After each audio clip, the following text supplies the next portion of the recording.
नमस्कार दोस्तों। आज हम अपने कल के चरण को आगे बढ़ाते हैं।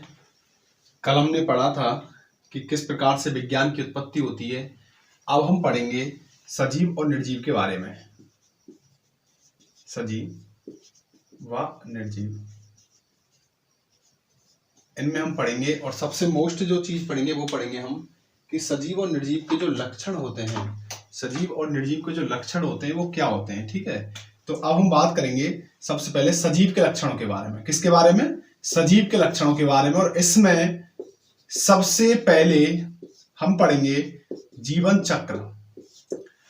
हम बात करेंगे सजीव के लक्षणों के बारे में और इसमें सबसे पहले हम बात करेंगे किसके बारे में? जीवन चक्र के बारे में। ठीक है, तो जीवन चक्र क्या होता है भैया? आप जानते हो कोई भी सजीव हो, वो सजीव सबसे पहले क्या लेता है? जन्म लेता है। जन्म लेने के बाद उसमें क्या होती है? वृद्धि होती है। सबसे पहले जन्म लेता है, जन्म लेने के बाद क्या होती है? वृद्धि होती है। आपको ये चरण याद रखना है क्योंकि एग्जाम में आपसे सीक्वेंस पूछेगा। क्वेश्चन में आपके लिए बताऊंगा किस तरीके से बनता है। जन्म के बाद क्या होती है? वृद्धि होती है। वृद्धि होने के बाद वो क्या करता है? जनन करता है। ध्यान रखना, यदि आपसे पूछे कि कोई भी सजीव अपने सांतत्य को बनाए रखने के लिए कौन सी क्रिया करता है अपने जीवन चक्र के दौरान, तो कौन सी क्रिया करता है? जनन करता है। जनन के बाद भैया वो किस अवस्था में आ जाता है? वृद्धा अवस्था में आ जाता है। वृद्धा अवस्था के बाद क्या हो जाता है? उसका मरण यानी कि मृत्यु हो जाती है। तो ये एक जीवन चक्र के अंतर्गत आता है। फिर से वापस वो किसी नए जन्म में चला जाता है। तो कोई भी जीव अपने जीवन में जीवन चक्र को पूरा करते समय इन चरणों से गुजरता है। सबसे पहले जन्म लेता है, उसके बाद क्या होती है? उसकी वृद्धि होती है। वृद्धि के बाद क्या करता है? वो जनन करता है। उसके बाद किस अवस्था में आता है? वृद्धावस्था में आता है। उसके बाद क्या हो जाती है? उसकी मृत्यु हो जाती है।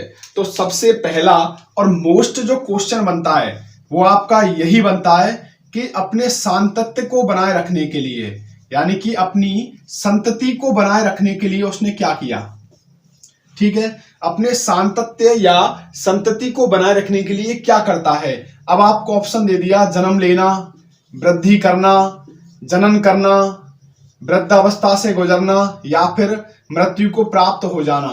तो आपका आंसर क्या होगा इसमें? जनन अवस्था, यानी कि जनन जो है करना, उसका क्या है? सांतत्य को बनाए रखने की क्रिया होती है।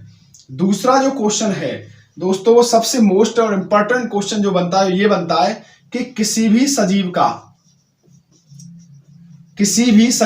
कोई भी सजीव हो उसका सत्य लक्षण क्या है?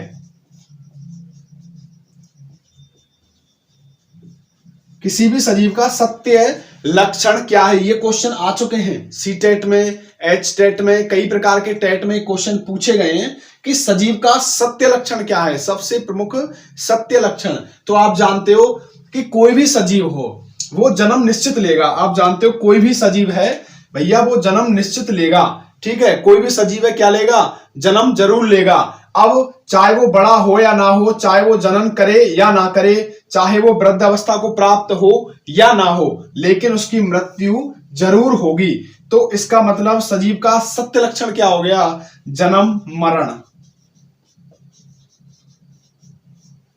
ध्यान रखना, किसी भी सजीव का जो सत्य लक्षण होता है वो क्या होता है? जन्म लेना और मृत्यु को प्राप्त होना। अर्थात आप कह सकते हो जन्म मरण किसी भी सजीव का क्या होता है भैया? सत्य लक्षण होता है। तो जीवन चक्र, जन्म लेना, वृद्धि करना, जनन करना, वृद्धावस्था को प्राप्त होना, वृद्धावस्था से गुजरना और उसके बाद मृत्यु को प्राप्त होना, उसके बाद वापस से फिर किसी नए जन्म में चले जाना। तो ये क्या हो गया? इसका एक जीवन चक्र हो गया, जिसमें आपसे जो क्वेश्चन पूछ सकता है वो क्या पूछ सकता है कि सांतत्य को बनाए रखने के लिए क्या किया उसने? जनन किया। और इसके अलावा मोस्ट क्या बनता है कि सजीव का प्रमुख सत्य लक्षण क्या है? तो सत्य लक्षण क्या होता है भैया? जन्म मरण, यानी कि जन्म लेना और मृत्यु को प्राप्त होना। ठीक है, इसके बाद अगला पॉइंट देखते हैं। अगला पॉइंट है वो इससे भी ज्यादा मोस्ट, ध्यान रखना, जीव द्रव्य। अगला जो पॉइंट है वो है जीव द्रव्य। ठीक है, तो जीव द्रव्य किसे कहते हैं? जीव द्रव्य किसे कहते हैं? तो देखिए, कोश का भित्ति से घिरा हुआ, किससे घिरा हुआ? कोश का भित्ति से घिरा हुआ सजीव पदार्थ, कोश का भित्ति से घिरा हुआ सजीव, वापस बोल रहा हूं, सजीव पदार्थ क्या कहलाता है? जीव द्रव्य कहलाता है। जीव द्रव्य को जीवन का, ये मोस्ट है, ध्यान रखना, जीव द्रव्य को जीवन का भौतिक आधार भी कहा जाता है। क्या कहा जाता है भैया?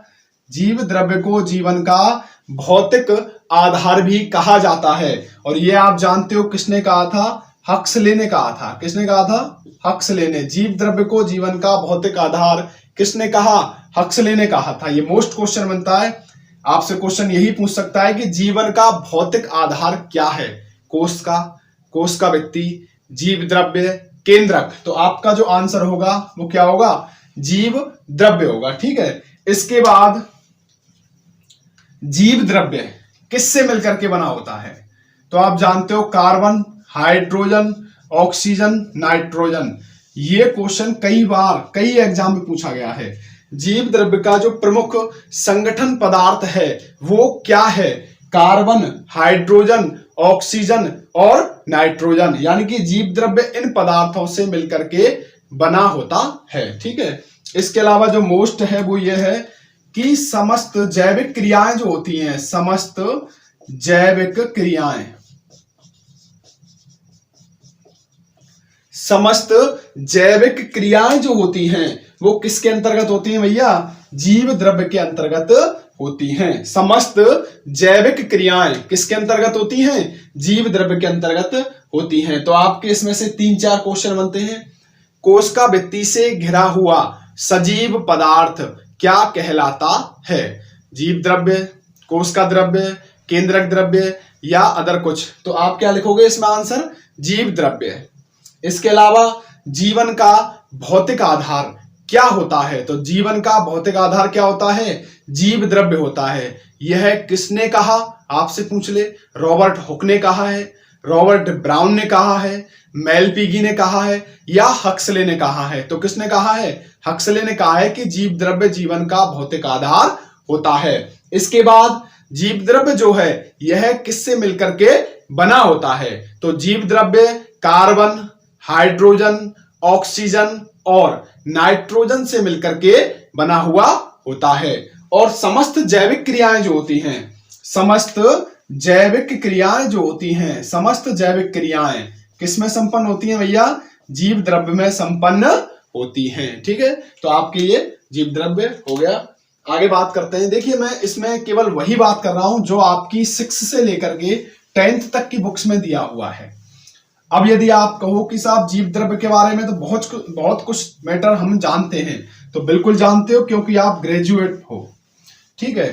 तो इसलिए हम केवल वही पढ़ेंगे जो हमें रीट में पूछा जाएगा। हमारे सीटेट में, आरटेट में, रीट में जो भी क्वेश्चन बनते हैं, एक भी क्वेश्चन ऐसा नहीं होगा जो हम जो पढ़ाएंगे उससे बाहर जाएगा। क्योंकि अपन पढ़ेंगे और उसके बाद कुछ क्वेश्चन ऐसे कराएंगे आपके लिए, उनसे बाहर आने की कोई संभावना ही नहीं बनती है। सारा मैटर यही से आएगा, पूरा मैटर कराएंगे अपन। ठीक है। अगली बात करते हैं कोशिकीय संरचना की। तीसरा पॉइंट बनता भैया कोशिकीय संरचना।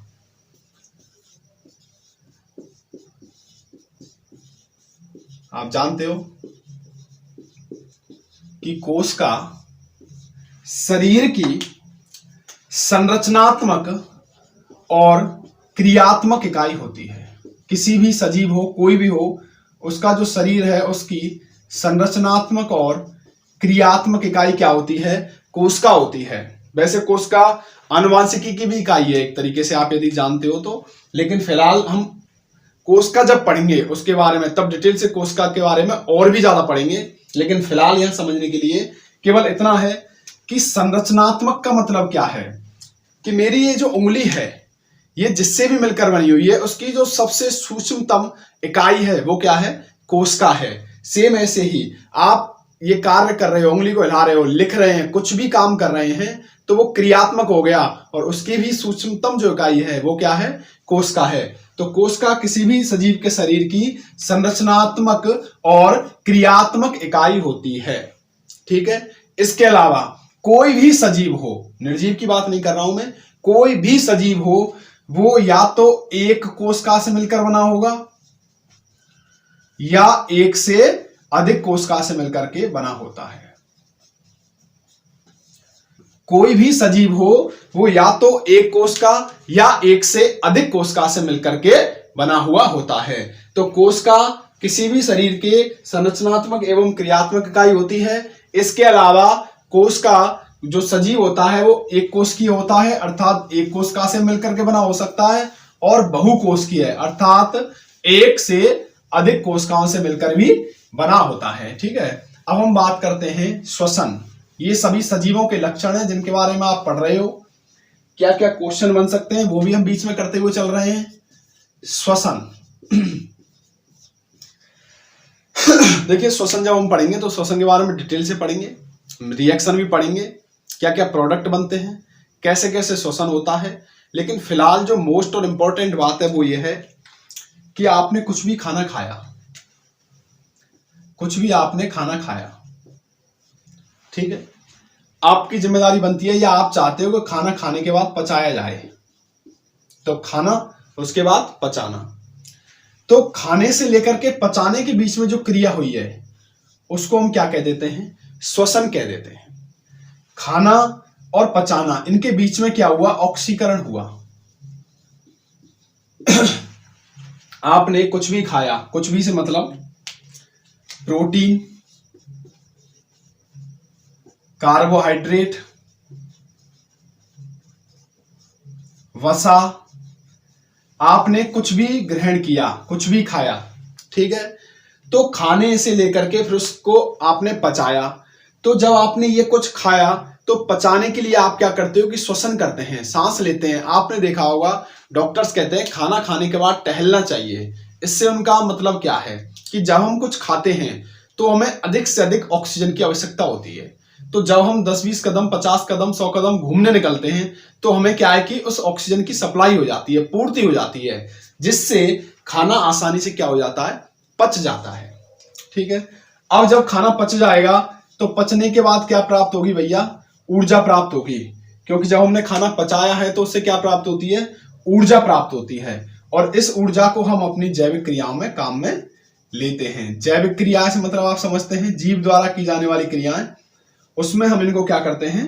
काम में लेते हैं। तो ये क्या हो गया? श्वसन हो गया। श्वसन, खाना खाया और खाने से लेकर पचाया। तो खाना को पचाने के लिए जो क्रिया हुई, उस कौन सी क्रिया हुई? ऑक्सीकरण। ऑक्सीकरण आप जानते हो किसको कहते हैं? ऑक्सीजन का जुड़ना या ऑक्सीजन को ग्रहण करना। तो आपने ऑक्सीजन ग्रहण की, पचा लिया भोजन, भोजन पचने से क्या प्राप्त हुई? ऊर्जा प्राप्त हुई। और ऊर्जा को आपने किस में काम में ले लिया? अपनी जैविक क्रियाओं में काम में ले लिया। ठीक है, कुछ क्वेश्चन यहां से बनते हैं, जैसे कि आपसे पूछ सकता है कि मनुष्य, आपसे पूछ सकता है कि मनुष्य जो श्वसन करता है वो किसके द्वारा करता है। ये क्वेश्चन बनता है कि मनुष्य श्वसन किसके द्वारा करता है। ठीक है, तो आप जानते हो कि श्वसन के लिए किसकी जरूरत होती है? नाक की। नाक द्वारा करते हैं और फेफड़ों के द्वारा। तो मनुष्य जो श्वसन करता है वो किसके द्वारा करता है? नाक व फेफड़ों के द्वारा। यदि आपसे पूछ ले कि मछली श्वसन किसके द्वारा करती है, तो गलफड़े या इनको क्या कहते हैं? गिल्स के द्वारा।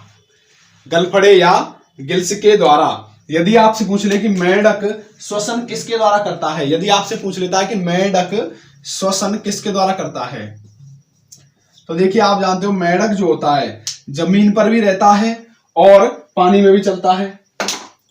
मेंढक जो है जमीन पर भी रहता है और पानी पर भी जाता है। तो जब मेंढक जमीन पर रहता है तब वो श्वसन करता है फेफड़ों के द्वारा, और जब मेंढक पानी में रहता है तब वह श्वसन करता है त्वचा के द्वारा। ठीक है, तो आपको ये याद रखने हैं। क्वेश्चन पूछेगा आपसे कि मनुष्य किस अंग के द्वारा श्वसन करता है, या मनुष्य में श्वसन किस अंग द्वारा संपन्न होता है। ठीक है, आपको कोई भी ऑप्शन दे दे, किडनी दे दे, फेफड़े दे दे, आपके लिए आमाशय, अग्नाशय, कुछ भी दे दे, तो याद रखना है किसके द्वारा करता है? फेफड़ों के द्वारा और नाक के द्वारा। यदि आपसे पूछ ले कि मछली में श्वसन किसके द्वारा होता है, ठीक है, तो किसके द्वारा होता है भैया? गलफड़े या गिल्स के द्वारा। यदि आपसे पूछ ले कि मेंढक में श्वसन जमीन पर किसके द्वारा होता है, तो जमीन पर जब मेंढक होता है तो श्वसन किसके द्वारा होता है? फेफड़ों के द्वारा, और जब पानी में होता है तो श्वसन किसके द्वारा होता है? त्वचा के द्वारा होता है। ठीक है, आगे हम बात करते हैं। आगे उपापचय। उपापचय किसको कहते हैं भैया? देखिए अगला पॉइंट है उपापचय।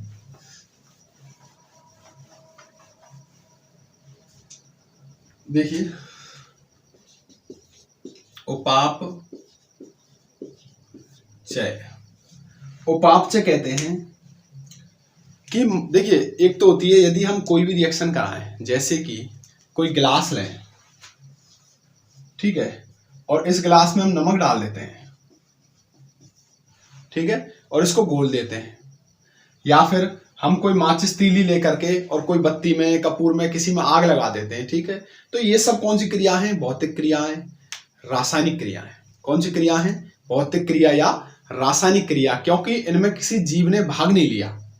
जीव ने भाग लेने से मतलब होता है कि ये क्रियाएं जीव के शरीर से बाहर हुई हैं, लेकिन कोई क्रिया ऐसी है जो जीव के शरीर के अंदर होती है, तो उसको कहते हैं जैव रासायनिक क्रिया। जीव के शरीर के अंदर होने वाली क्रिया कौन सी कहलाती है? जैव रासायनिक क्रिया। तो किसी भी जीव में जो जैव रासायनिक क्रिया होती हैं उन्हीं को क्या कहा जाता है? उपापचय कहा जाता है। क्या कहा जाता है? उपापचय कहा जाता है। जैव रासायनिक क्रियाओं को क्या कहते हैं? उपापचय कहते हैं। अगला पॉइंट है आपका वृद्धि। तो वृद्धि क्या होती है भैया? कि जब किसी भी सजीव में उपापचय की क्रिया होती है। उपापचय से मतलब है जब जैव रासायनिक क्रिया होती है तो उसमें क्या होती है? अपरिवर्तनीय बढ़त होती है। जैसे आपने भोजन किया तो भोजन आपके शरीर में जाकर के पाचन करता है। आपने सुना होगा पेप्सिन एंजाइम, टॉलिन एंजाइम, ये एंजाइम, वो एंजाइम, इनके बारे में हम पढ़ेंगे। तो आपने सुना होगा कि ये सारे सभी एंजाइम काम कर रहे हैं। कौन सी क्रिया में काम कर रहे हैं? जैव रासायनिक क्रिया में। जिससे क्या होगा? जब हम भोजन करेंगे तो हमारे शरीर में क्या होगा? परिवर्तन होगा, वृद्धि होगी, ठीक है। तो अपरिवर्तनीय बढ़त होती है। ये अपरिवर्तनीय बढ़त किस में होती है भैया? आकृति में, आकार में, आयतन में। यानी कि हमारी आकृति, आकार, आयतन, ये तीनों क्या हो जाते हैं? बढ़ जाते हैं, ठीक है। जितना ज्यादा आप भोजन करोगे तो आकृति, आकार और आयतन में क्या हो जाती है? अपरिवर्तनीय बढ़त हो जाती है, जिसको क्या कहा जाता है? वृद्धि कहा जाता है। क्या कहा जाता है? वृद्धि कहा जाता है। अब यदि आपसे क्वेश्चन बनाए कि उपापचय की क्रिया के दौरान, क्वेश्चन लिख के देख सकते हैं अपन, ऐसे पूछ सकता है आपसे,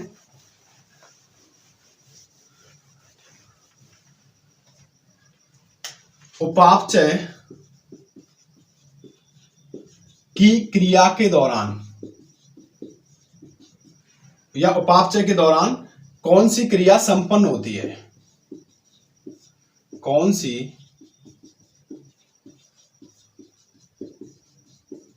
उपापचय के दौरान कौन सी क्रिया संपन्न होती है? अब आपको दे दिया ऑप्शन ए ऑक्सीकरण, ऑप्शन बी अपचयन, ऑप्शन सी रासायनिक, ऑप्शन डी भौतिक, ऑप्शन ई जैव रासायनिक। ठीक है, तो आप क्या आंसर दोगे इसमें? उपापचय के दौरान कौन सी क्रिया संपन्न होती है भैया? जैव रासायनिक क्रिया संपन्न होती है। अभी हम पढ़ रहे हैं तो हमें देखने में हो सकता है क्वेश्चन इजी लगे, लेकिन जब हम क्वेश्चन एग्जाम हॉल में क्वेश्चन करने बैठते हैं तो यही क्वेश्चन हमें खतरनाक नजर आते हैं। इसकी वजह क्या है? हमारा ध्यान से छोटे छोटे पॉइंट्स को, छोटे छोटे टॉपिकों को छोड़ देना, क्योंकि जब हम इन छोटे छोटे टॉपिकों को छोड़ देते हैं तो यही टॉपिक एग्जाम हॉल में जाकर के क्या हो जाते हैं भैया?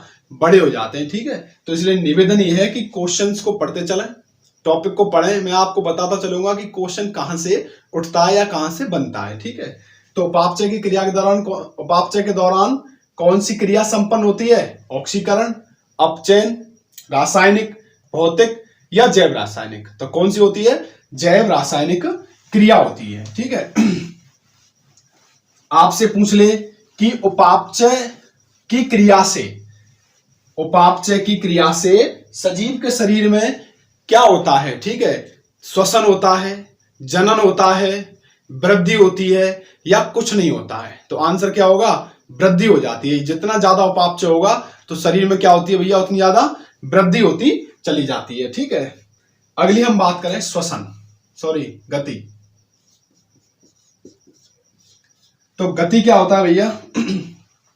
आप जानते हो कि हम साइकिल चला रहे हैं, आप कहोगे साहब साइकिल भी गति कर रही है, हम भी चल रहे हैं, हम भी गति कर रहे हैं, पेड़ पौधे हिल रहे हैं, ये भी गति कर रहे हैं। ठीक है, तो मैं आपको बता दूं कि गति उसको कहा जाता है जिसमें स्वाभाविक हलचल होती है। ठीक है, किसी भौतिक या किसी सहारे के द्वारा यदि हलचल की जाती है तो उसको गति की श्रेणी में नहीं रखा जाता है। जैसे रोड पर अभी कोई पत्थर पड़ा हुआ है, आप उसको उठा करके फेंक देते हैं और बोलते हैं कि साहब पत्थर भी गति कर रहा है, तो वो गति नहीं मानी जाएगी, क्योंकि वह स्वाभाविक हलचल नहीं है, उसको हमने सहायता की है।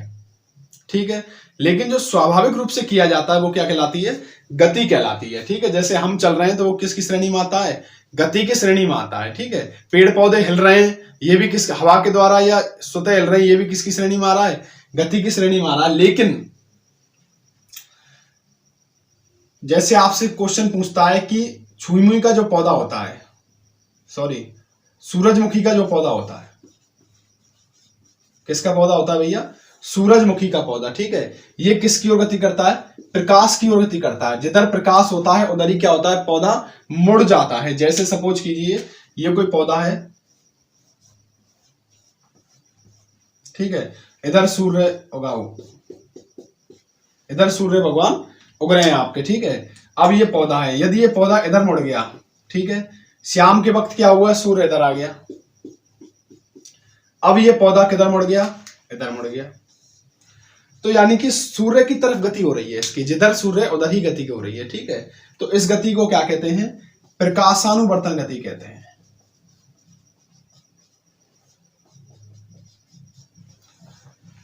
सूरजमुखी के पौधे के द्वारा सूर्य की तरफ होने वाली गति क्या कहलाती है? प्रकाशानुवर्तन गति कहलाती है। क्वेश्चन आपसे पूछ सकता है, ध्यान रखना, कई बार पूछा गया है कि सूरजमुखी के पौधे के द्वारा की जाने वाली गति कौन सी होती है। ठीक है, तो इसका सही और राइट आंसर क्या होगा? प्रकाशानुवर्तन गति, यानी कि पौधे का सूर्य की तरफ मुड़ जाना। यदि सूर्य इधर है तो पौधा इधर मुड़ेगा, यदि सूर्य इधर है तो पौधा इधर मुड़ जाता है। इस प्रकार की जो गति होती है उसे क्या कहा जाता है?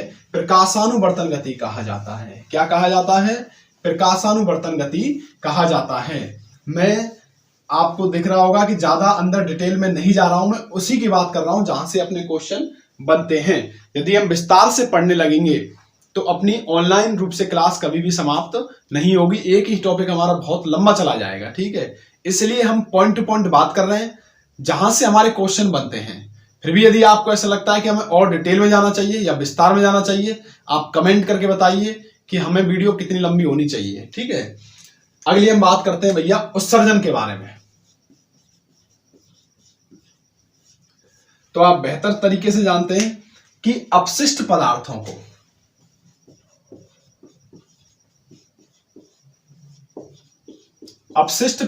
को बाहर निकालना, अपशिष्ट पदार्थों को शरीर से, पेड़ पौधों के लिए भी कह सकते हो आप, शरीर से, यानी कि अपशिष्ट पदार्थों को शरीर से बाहर निकालना क्या कहलाता है? उत्सर्जन कहलाता है। जैसे हमारे त्वचा से किसका बाहर निकलना? पसीने का बाहर आना किसकी श्रेणी में आता है भैया? उत्सर्जन की श्रेणी में आता है। ध्यान रखना, पॉइंट टू पॉइंट चल रहा हूं, हर एक लाइन अपने आप में एक क्वेश्चन बनाती है। ठीक है, लेकिन ये आपको, यदि आप समझते हुए चल रहे हो तब तो आपको कोई परेशानी नहीं आएगी। यदि आप सोच रहे हो कि हम वीडियो को फटाफट से खत्म करें, आगे बढ़ जाएं, पूरा कोर्स कर लें, उससे कोई फायदा नहीं है। सारे ही टॉपिक कंपटीशन में महत्वपूर्ण होते हैं, ये आप मेरे से बेहतर जानते हो। देखिए, उत्सर्जन, अपशिष्ट पदार्थों को बाहर निकालना क्या कहलाता है? उत्सर्जन कहलाता है। जैसे त्वचा से क्या बाहर निकालना? पसीना बाहर निकलता है। ऐसे ही कुछ पौधों से आपने देखा होगा कि गोंद बाहर निकलती है। ठीक है, तो वो भी क्या है? एक उत्सर्जी पदार्थ है। सबसे मोस्ट और इंपॉर्टेंट ध्यान रखना, पत्तियों का झड़ना।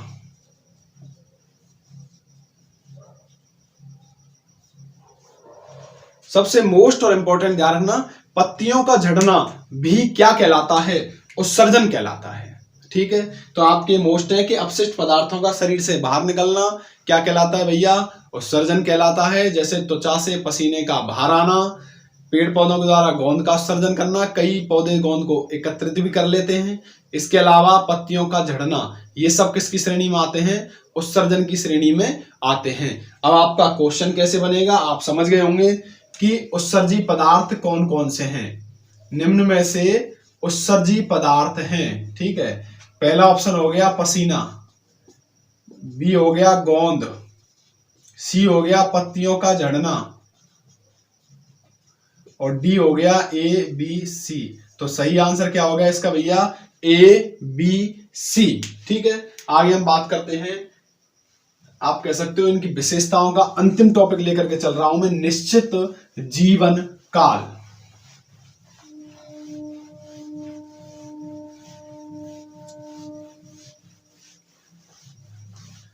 निश्चित जीवन काल पढ़ने से पहले एक बार फटाफट से रिवाइज कर लेते हैं। सबसे पहले हमने क्या पढ़ा था, जीवन चक्र।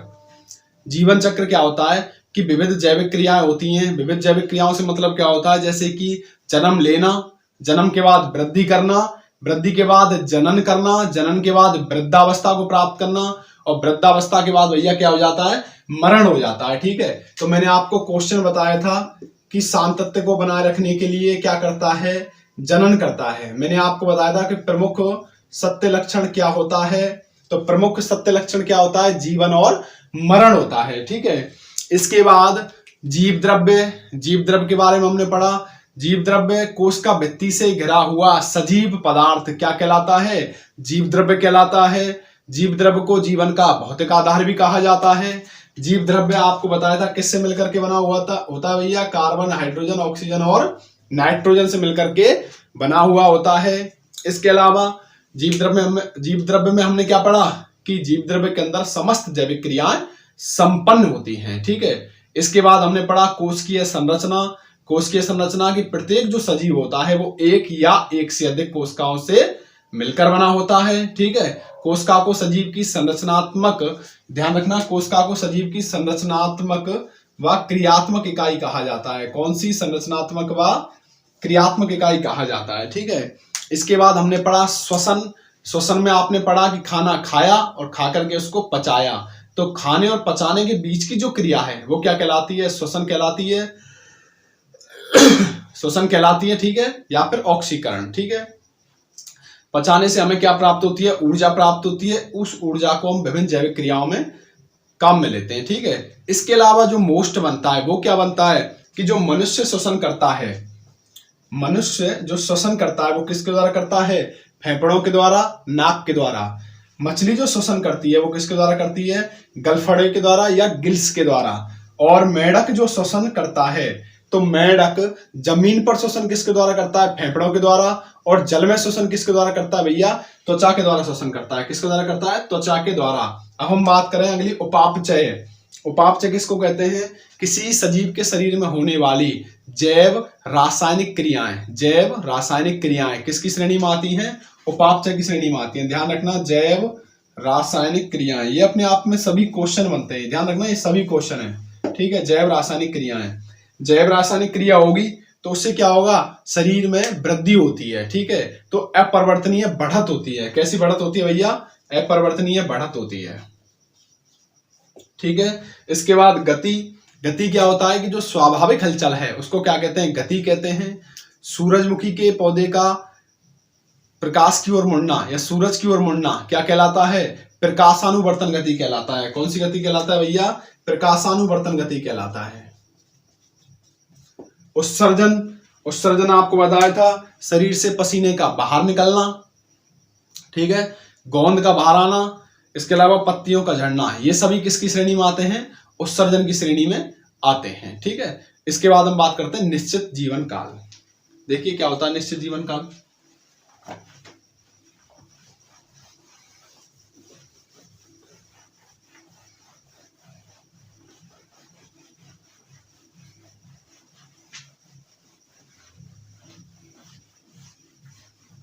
कोई भी सजीव हो, कोई भी सजीव हो, सभी का जीवन काल लगभग निश्चित होता है। ऐसा नहीं है कि एक बार जन्म लिया तो अमर हो गया, ठीक है।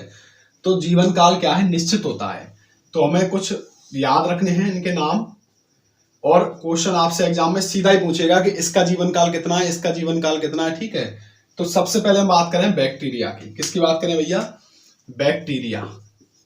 ऐसे ही आप याद रखना क्रम से, बैक्टीरिया। तो बैक्टीरिया का जो जीवन काल होता है लगभग 20 मिनट होता है। बैक्टीरिया का जो जीवन काल होता है वो लगभग 20 मिनट होता है, ठीक है। यदि हम बात करें चूहे की, चूहा का जो जीवन काल होता है वो लगभग 2 से 3 वर्ष होता है, ठीक है। चूहा का जो जीवन काल होता है वो लगभग 2 से 3 वर्ष होता है। यदि हम बात करें कुत्ते की, तो कुत्ता का जो जीवन काल होता है वो लगभग 12 से 14 वर्ष होता है, ठीक है।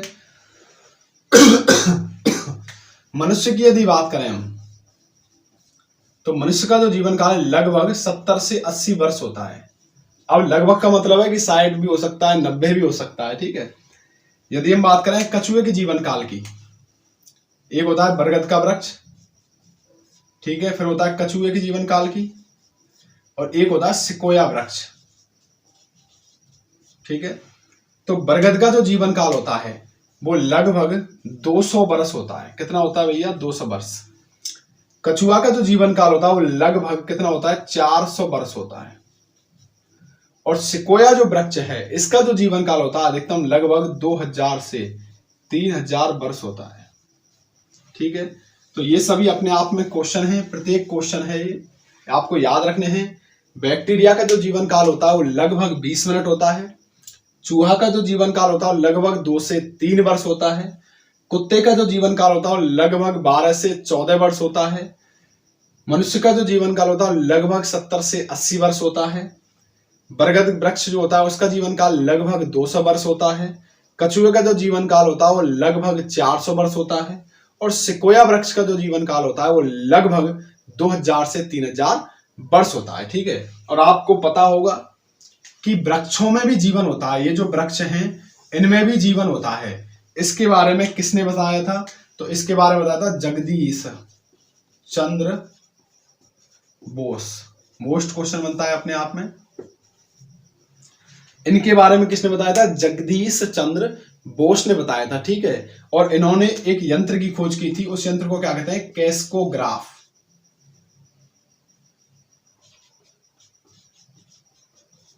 पौधों की गति मापने के लिए इन्होंने एक यंत्र बनाया था। ध्यान रखना, पौधों की गति मापने के लिए एक यंत्र बनाया था जिसको क्या नाम दिया गया है? कैस्कोग्राफ नाम दिया गया है, ठीक है। तो पौधों में जीवन होता है, इसके बारे में किसने बताया था? जगदीश चंद्र बोस ने बताया था, ठीक है। इसलिए इनको रॉयल सोसाइटी में क्या मान्यता प्रदान की गई थी। इसके अलावा पौधों की गति मापने के लिए इन्होंने एक यंत्र की खोज की थी जिसको क्या कहते हैं? कैस्कोग्राफ कहते हैं, ठीक है। आइए आगे बात करते हैं। अंतिम पॉइंट है कौन सा? निश्चित जीवन काल। सॉरी, निश्चित जीवन काल हो गया। अंतिम है जैविक संगठन का क्रम।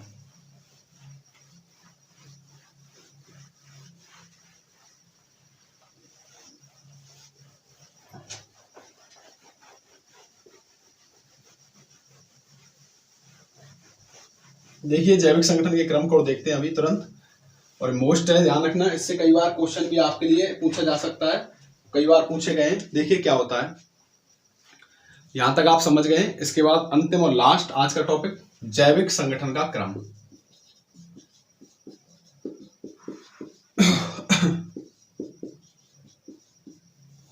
जैविक संगठन से मतलब होता है कि प्रारंभ से लेकर के और इस पृथ्वी के निर्माण तक जो चरण है उनका जो क्रम है उसको हम क्या कहते हैं? जैविक संगठन का क्रम, ठीक है। देखिए सबसे पहले हम बात करें, छोटी जो इकाई होती है वो क्या होती है? एटम होती है। सबसे जो छोटी इकाई होती है वो क्या होती है?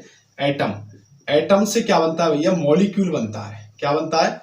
मॉलिक्यूल। मॉलिक्यूल से क्या बनता है? मैक्रोमॉलिक्यूल। एटम से मॉलिक्यूल, मॉलिक्यूल से मैक्रोमॉलिक्यूल बनता है, ठीक है। मैक्रोमॉलिक्यूल से क्या बनता है? सेल बनती है, कोशिका। किसी भी कोशिका से मिलकर क्या बनता है? टिश्यू बनता है, ठीक है। उस टिश्यू से क्या बनेगा भैया? ऑर्गन बनता है, ठीक है। उस ऑर्गन से क्या बनता है? ऑर्गन सिस्टम बनता है।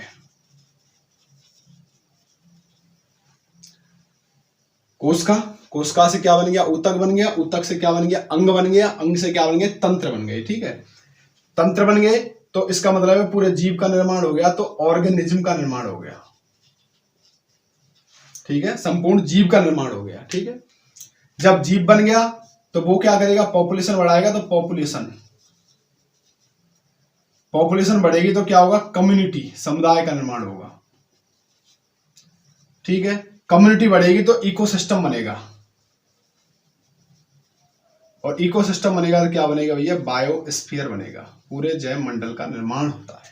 ठीक है, वापस से देखिए, सबसे पहले एटम, एटम से जैसे कोई मान लें ऑक्सीजन, ओ एटम हो गया एक तरीके से, समझ लीजिए एग्जांपल से, कोई एटम ओ हो गया, मॉलिक्यूल सपोज कीजिए O2 बन गया। ठीक है, मैक्रोमॉलिक्यूल जैसे कि सब फॉस्फोलिपिड, लिपिड, प्रोटीन, वसा, कुछ भी बना सकते हो आप। उसके बाद सेल, कोई भी हमारी सेल बन गई, क्लेरेला सेल बन गई। ठीक है, फिर कोई भी ऊतक बना दिया आपने, ऊतक से क्या बन गया, कोई भी ऑर्गन, सपोज कीजिए कि कोई भी ऑर्गन जैसे लंग्स बन गए आपके, कोई भी ऑर्गन बना सकते हैं आप। फिर ऑर्गन सिस्टम बन गया। ठीक है, यानी कि तंत्र बना दिया आपने। तंत्र से किसी भी जीव का निर्माण हो गया, सपोज कीजिए कि शेर बन गया, शेर से शेर के बच्चे पैदा हो गए, शेर ने पूरा अपना समुदाय बना लिया। उसके बाद कम्युनिटी हो गई, यानी कि शेर, हिरन, जंगल में और भी कोई जानवर है, कम्युनिटी बन गई। उसके बाद शेर, हिरन और वातावरण मिल गए, इकोसिस्टम बन गया। और अंत में क्या बन गया, पूरी पृथ्वी, जी, लाइफ ऑफ अर्थ। बायोस्फीयर का मतलब हो गया life of earth,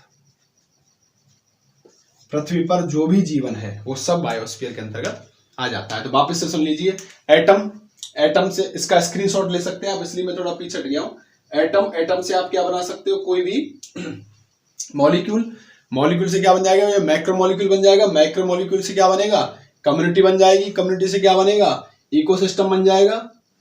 sorry, atom, atom से मॉलिक्यूल, मॉलिक्यूल से मैक्रोमॉलिक्यूल, मैक्रोमॉलिक्यूल से सेल। ठीक है, सेल से टिश्यू, टिश्यू से ऑर्गन, ऑर्गन से ऑर्गन सिस्टम, ऑर्गन सिस्टम से ऑर्गेनिज्म, ऑर्गेनिज्म से पॉपुलेशन, पॉपुलेशन से कम्युनिटी, कम्युनिटी से इकोसिस्टम, और इकोसिस्टम से क्या बन जाएगा, बायोस्फीयर बन जाता है। ठीक है, अब हम क्वेश्चन करते हैं इसके। देखिए क्वेश्चन क्या बनेगा,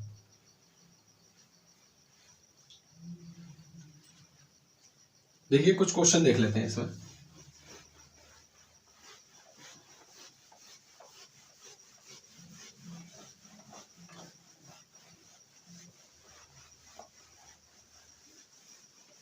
यदि आपको लगता है कि हमारी मेहनत इस मामले में ठीक है तो आप कमेंट में जरूर बताया करें, जिससे क्या है कि हमें अगली वीडियो या अगली क्लास लेने में और भी इंटरेस्ट रहता है। ठीक है, देखिए क्वेश्चन बनता है कि जैविक संगठन का,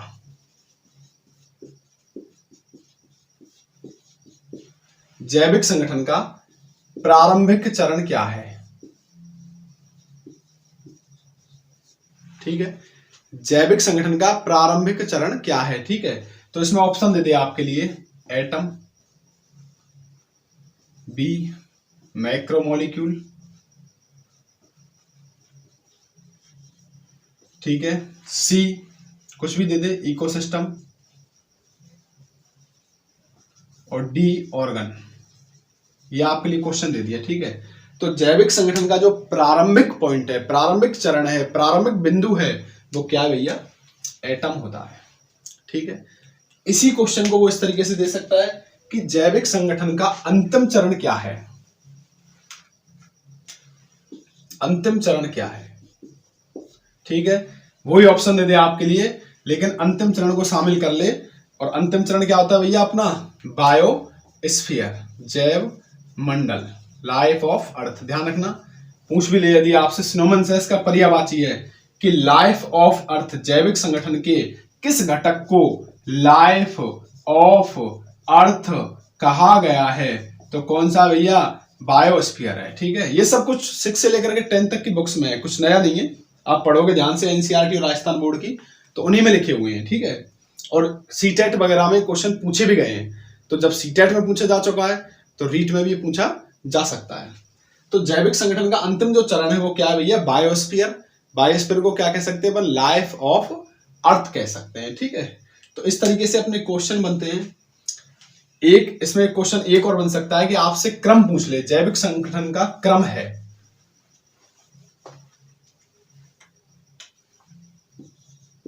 क्रम क्या है, ठीक है। और आपको इसमें चरण दे, आप समझ गए होंगे क्वेश्चन बनाना आप बेहतर जानते हो। ऑप्शन ए दे दिया आपके लिए एटम, एटम से ऑर्गन, ऑर्गन से इकोसिस्टम, एक तो ये दे दिया। एक आपके लिए दे दिया इकोसिस्टम, ठीक है। इकोसिस्टम से बायोस्फीयर, बायोस्फीयर से एटम। एक आपके लिए दे दिया पॉपुलेशन, पॉपुलेशन से कम्युनिटी, कम्युनिटी से क्या हो गया, इकोसिस्टम। एक आपके लिए दे दिया क्या कुछ भी लिख लो, ऑर्गन सिस्टम, जैसे रेस्पिरेटरी सिस्टम, श्वसन तंत्र, ठीक है। ऑर्गन सिस्टम, इससे ऑर्गन बना दिया, उल्टा कर दिया इसको, फिर पॉपुलेशन बना दी। तो सही आंसर क्या होगा इसका देख लो आप, atom, organ, ecosystem, ecosystem, biosphere, atom, population, community, ecosystem. ये सही आंसर है इसका, पॉपुलेशन, कम्युनिटी, इकोसिस्टम, ठीक है। वीडियो ज्यादा बड़ी हो जाएगी, यहीं पर रोकते हैं इसको। तो दोस्तों यदि आपको हमारी मेहनत अच्छी लगी हो, क्लास बेहतर लगी हो, तो कमेंट्स में जरूर बताएं, दोस्तों में भी शेयर करें, बिल्कुल निःशुल्क है, ठीक है। पढ़ते रहिए, जुड़े रहिए, मेहनत करिए, पूरी क्लास, पूरा सिलेबस रीड का आपके लिए निःशुल्क कराने वाला हूँ साइंस का मैं, ठीक है। बस आप जुड़े रहिए, मेहनत करिए और अपने दोस्तों में भी इसको शेयर कीजिए। और मैं कोशिश करूंगा कि आपको लास्ट अपने 15 अप्रैल तक साइंस का हम कोर्स कंप्लीट करा लें, क्योंकि जिस प्रकार से सरकार की घोषणा है कि जुलाई तक रीट का एग्जाम होगा, तो उस हिसाब से हम लगभग, आप अन्य सब्जेक्ट को लेकर चलिए, मैं भी कराऊंगा, एक्सरसाइज कराऊंगा लगभग सभी की, लेकिन फिलहाल हम साइंस की बात कर रहे हैं। तो मैं कोशिश करूंगा कि इसको मार्च तक एंड या फिर लास्ट 10 या 15 अप्रैल तक हम साइंस को खत्म कर लें। तो धन्यवाद दोस्तों, जुड़े रहिए और सब्सक्राइब कीजिए, लाइक कीजिए और कमेंट कीजिए।